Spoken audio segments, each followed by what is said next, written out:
विमल बहुत परेशान था। उसे समझ में नहीं आ रहा था कि वो इस परिस्थिति से कैसे निपटे। वो अपनी माँ को बहुत चाहता था, किंतु उसकी पत्नी और बच्चे उसकी माँ से बहुत दूर भागते थे, क्योंकि उसकी माँ की एक आंख नहीं थी, साथ ही उसकी कमर भी 90 अंश पर झुकी थी। वैसे वह अपना काम सब खुद कर लेती है, किंतु फिर भी वो उसकी पत्नी और बच्चों के लिए हमेशा खटकती है। दादी, आप ऊपर के कमरे में जाओ, मेरे दोस्त आ रहे हैं, विमल के बेटे अखिल ने बड़े बेरुखी से कहा। पर बेटा, मैं तो यहाँ बहुत दूर बैठी हूँ, विमल की माँ ने बहुत प्यार से कहा। नहीं, आप उनके सामने मत रहो, वो मुझे चिढ़ाते हैं, अखिल ने जोर से डांटते हुए कहा। क्या हुआ अखिल, क्यों चिल्ला रहे हो? विमल की पत्नी कामनी ने किचन से ही आवाज लगाई। देखो न माँ, ये दादी यहीं ड्राइंग रूम में बैठी हैं और मेरे दोस्त आ रहे हैं, अखिल ने शिकायत भरे लहजे में कहा। माँ जी, आप ऊपर चली जाओ, क्यों हम लोगों को लजवाती हो? कामनी ने बेटे का पक्ष लेते हुए कहा। बेचारी सरस्वती चुपचाप उठकर जीने के सहारे ऊपर जाने लगी। कमर झुकी होने के कारण उन्हें ऊपर चढ़ने में बहुत परेशानी हो रही थी, किंतु वो पूरी ताकत से ऊपर के एक अकेले कोने वाले कमरे में जाकर बैठ गईं। विमल बाजू के कमरे से सब सुन रहा था। उसे कष्ट हो रहा था कि उसकी माँ को अपमानित होना पड़ रहा है, किंतु वो असहाय था। अगर वो कुछ कहता है तो पत्नी और बच्चे उसका विरोध करने लगते हैं।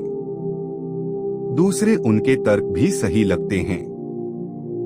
चूंकि वो एक प्रशासनिक अधिकारी था, उसका सामाजिक स्तर बहुत ऊंचा था, उसकी ससुराल भी एक उच्च घराने में थी, अतः वह चुपचाप इस तरह हर दिन अपनी माँ को अपमानित होते देखता रहता था। रात को विमल की पत्नी ने कहा, देखो जी, अब कुछ करो। कल कलेक्टर साहब की पत्नी आई थी। माँ जी अपनी देशी धुन धारा में उनसे मिली। मुझे बहुत शर्म आ रही थी बताते हुए कि ये मेरी सास हैं। मैंने कह दिया कि दूर की रिश्तेदार हैं, इलाज कराने आई हैं। विमल को रोना आ गया, किंतु फिर भी वह चुप रहा। उसे समझ में नहीं आ रहा था कि वो क्या करे। अपने बेटे की मन स्थिति को सरस्वती अच्छी तरह से जानती थी और बेटे को कोई कष्ट न हो इसलिए वो हर बात को चुपचाप सह लेती थी। विमल बहुत उदास रहने लगा। एक तरफ परिवार और सामाजिक स्तर पर जीने की प्रतिबद्धता थी, तो दूसरी ओर माँ। आखिर माँ से अपने बेटे की यह हालत नहीं देखी गई। एक दिन उसने अपने बेटे से कहा, विमल, बहुत दिन हो गए हैं, मैं अपने गांव जाना चाहती हूँ, मुझे वहाँ पहुँचा दो, मेरा यहाँ मन नहीं ला रहा। किंतु माँ, वहाँ तो कोई नहीं है, तुम्हारी देखभाल कौन करेगा? विमल ने आश्चर्य से पूछा। अरे, सब गांव वाले तो हैं और वो तुम्हारे मामा जी तो उसी गांव में रहते हैं, और फिर हम सारी व्यवस्थाएं कर आएंगे न। कामनी को तो जैसे मन की मुराद मिल गई हो। हाँ बेटा, बहू सही कह रही है, सरस्वती ने लंबी सांस लेते हुए कहा। विमल जानता था कि गांव में माँ की देखभाल करने वाला कोई नहीं है, लेकिन अपनी पत्नी की जिद के कारण वह अपनी माँ को गांव छोड़ने पर विवश हो गया। माँ को गांव छोड़कर आते वक्त उसे रोना आ रहा था तथा अपनी बेबसी पर गुस्सा भी आ रहा था, किंतु परिवार, पत्नी और समाज ने उसके इन मनोभावों को दबा दिया और वो सुकून सा महसूस करने लगा। कुछ दिनों के बाद उसके चाचा, जो अमेरिका में रहते थे, आने वाले थे।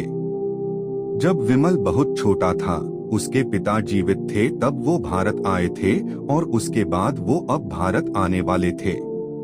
पूरा परिवार और आस पड़ोस बहुत उत्साहित था। अमेरिका से विमल के डॉक्टर चाचा आ रहे थे। डॉक्टर रमेश ने जैसे ही घर में कदम रखा, सबने मिलकर बहुत उत्साह से उनका स्वागत किया। क्यों विमल भाभी नहीं दिख रही, कहाँ हैं? डॉक्टर रमेश ने उत्सुकता पूर्वक पूछा। जी, वो गांव में रहती हैं, यहाँ उनका मन नहीं लगा, कामनी ने सपाट लहजे में उत्तर दिया। डॉक्टर रमेश ने विमल की ओर देखा तो विमल ने अपनी आंखें झुका लीं। डॉक्टर रमेश सब समझ गए।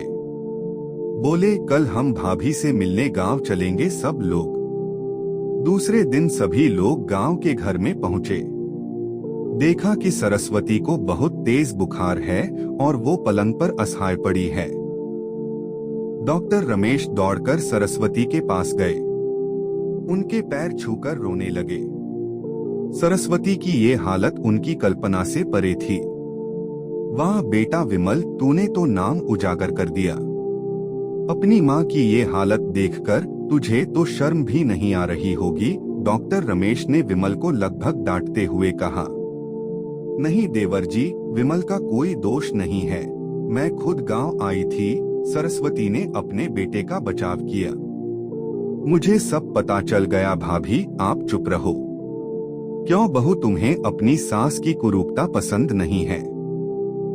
समाज में तुम्हें नीचा देखना पड़ता है ना?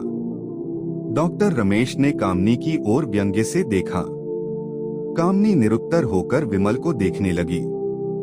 आज तुम जिस सामाजिक स्तर पर हो वो इन्हीं के संघर्षों की देन है।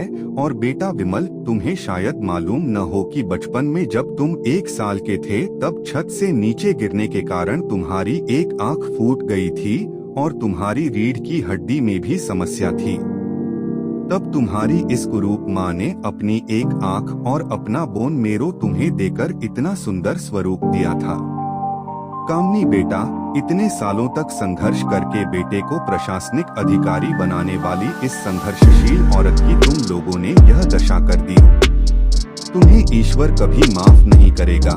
डॉक्टर रमेश की आंखों से अश्रु जलधारा बह रही थी। अब भाभी आप मेरे साथ अमेरिका जाएंगी। यहाँ इन स्वार्थी लोगों के बीच नहीं रहेंगी। डॉक्टर रमेश ने सरस्वती से कहा। विमल को तो काटो तो खून नहीं था। डॉक्टर रमेश जो उसके चाचा थे, उन्होंने जो राज बताया उसके बाद तो विमल को यही लग रहा था कि उससे ज्यादा पापी इंसान इस दुनिया में कोई और है ही नहीं।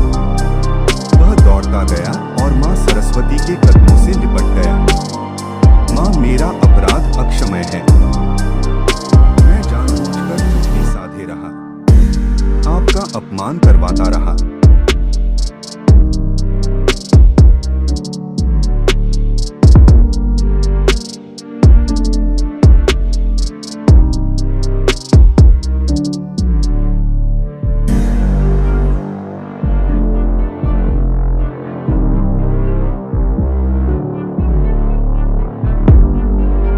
अब सिर्फ आप ही उस घर में मेरे साथ रहेंगी और कोई नहीं। विमल ने आग्नेय दृष्टि से अपनी पत्नी और बच्चों को देखा। कामनी को भी बहुत पश्चाताप हो रहा था, किंतु उसकी हिम्मत नहीं हो रही थी कि वो सरस्वती से आंख मिलाए। सरस्वती ने कामनी की मन स्थिति को समझकर उसको पुचकारते हुए अपने पास बुलाया और विमल को डांटते हुए कहा, खबरदार, जो मेरी बहू को मुझसे अलग करने की कोशिश की तो तुझे ही घर से बाहर निकाल दूंगा।